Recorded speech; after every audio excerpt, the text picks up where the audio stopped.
Terroristas islâmicos voltaram a atacar na Europa, dessa vez na Espanha, em múltiplos atentados que foram reivindicados pelo grupo terrorista Estado Islâmico. Nós preparamos um breve resumo para que vocês tenham uma ideia, em primeiro lugar, geral do que aconteceu. Estamos falando de 3 incidentes diferentes, porém, segundo as autoridades espanholas, estão ligados uns aos outros. O primeiro deles foi uma explosão na madrugada de quarta-feira para quinta-feira, nesta cidade, Alcanar, Tarragona, que causou a morte de um terrorista que preparava uma bomba. O segundo, na tarde de quinta-feira, em Barcelona, atropelamentos múltiplos no centro da cidade. Na noite, já na madrugada, no caso da Espanha, de quinta para sexta-feira, lá em Cambrils, 100 e poucos quilômetros ao sul de Barcelona, um incidente semelhante. Vamos ver cada um desses incidentes dos principais agora em sequência. Primeiro de Barcelona, por volta das 16h40 de tarde, La Rambla é o centro da cidade, é um dos lugares mais turísticos. Uma van, pilotada por um motorista que ainda está sendo procurado, percorreu cerca de 600 metros pela Rambla, fazendo zigue-zague, tentando atingir o maior número possível de vítimas, e conseguiu. Matou 13, deixou 100 feridos. 2 suspeitos estão foragidos, entre eles, como eu me referi há pouco, o motorista do carro. Vamos agora ao que aconteceu lá na virada de quinta para sexta-feira, a hora local. Em Cambrils, é outra cidade de turismo, outra cidade muito procurada nessa época das férias europeias. Ali, os 5 terroristas que ocupavam uma van, eles, segundo as primeiras informações, tentaram romper um bloqueio da polícia, que a essa altura já tinha interrompido várias das estradas na Catalunha e nas regiões circundantes, e foram parados pela polícia e abatidos a tiros. Um foi ferido, ainda foi para o hospital, morreu mais tarde. 5 suspeitos terroristas mortos, 5 feridos, entre eles 3 policiais que foram atropelados antes que a van pudesse ter sido detida.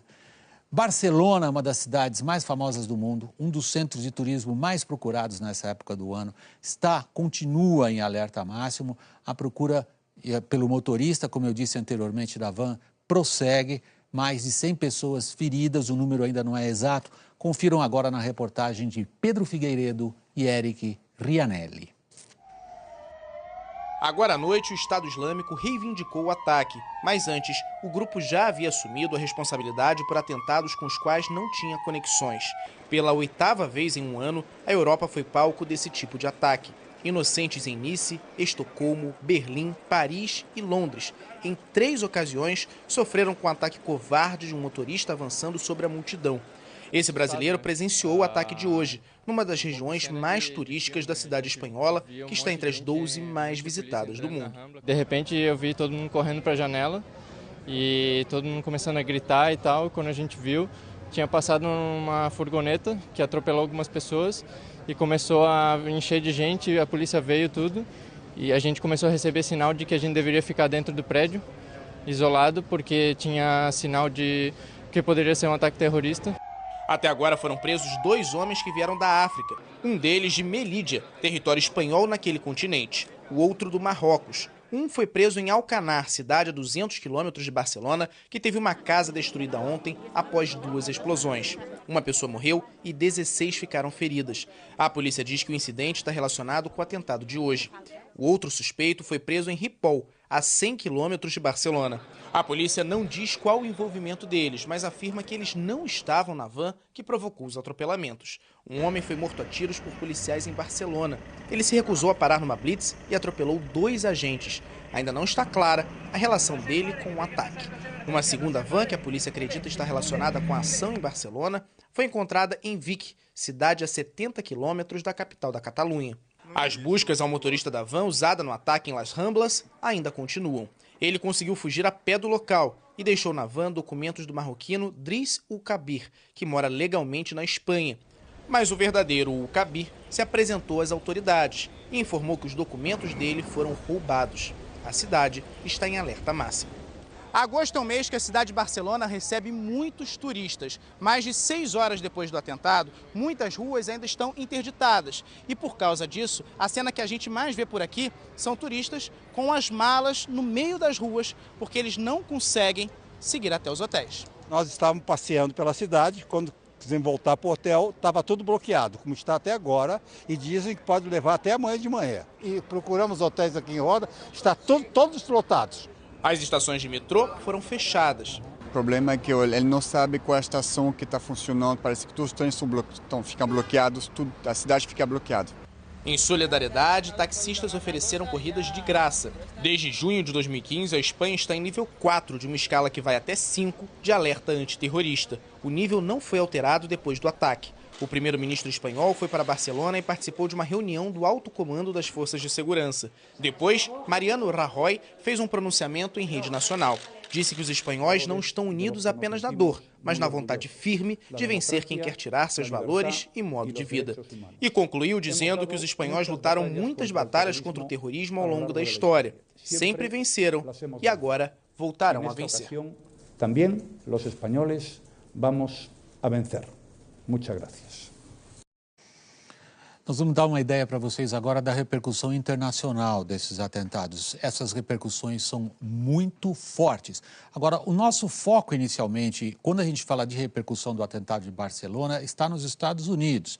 Esse atentado ocorreu enquanto nos Estados Unidos se desenvolve uma crise política causada não só pela atuação de grupos radicais, mas sobretudo pela maneira seletiva como o presidente Donald Trump condena a violência dependendo de quem a pratica.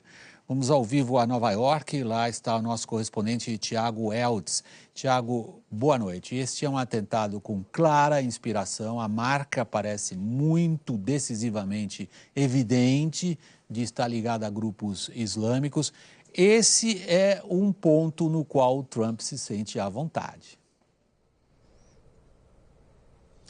À vontade até para dar conselhos, né, Vac? Conselhos sobre como lidar com o terrorismo no Twitter, que tem sido a plataforma extraoficial de comunicação do presidente americano. Donald Trump, logo depois do atentado, escreveu uma mensagem no Twitter dizendo que os Estados Unidos farão o que for necessário para ajudar a Espanha. Terminou dizendo: "Nós amamos vocês". Aí, poucos instantes depois, publicou uma segunda mensagem, e essa vem com conselho. Estudem o que o general Pershing fez com terroristas capturados. Não houve mais terror islâmico durante 35 anos. Trump já havia falado sobre esse general na campanha. O oficial teria usado balas banhadas em sangue de porco para executar rebeldes muçulmanos nas Filipinas lá em 1902. O problema é que essa história, sem uma palavra melhor para descrever, é uma lenda. Uma instituição de checagem de fatos aqui nos Estados Unidos consultou 8 historiadores, 8, e não encontrou prova de que nada disso tenha acontecido. Entre as manifestações aí diplomáticas, o vice-presidente dos Estados Unidos, Mike Pence, disse que as cenas de carnificina e caos em Barcelona causam náusea. Em nota, o primeiro-ministro canadense Justin Trudeau disse estar indignado. Afirmou que o Canadá vai continuar lutando contra o terrorismo para construir um mundo onde todos possam se sentir seguros. Aqui em Nova York, a Organização das Nações Unidas também condenou o ataque e ofereceu condolências às famílias e amigos das vítimas. Vac. Muito obrigado, Tiago. Boa noite para você em Nova York. Os mercados americanos reagiram em baixa diante dos atentados, mas principalmente diante dessa nova crise política criada pelo presidente Donald Trump e a falta de reação dele à violência provocada por racistas. O principal índice dos mercados americanos, o S&P 500, terminou o dia em queda de 1,5%, o segundo pior do ano.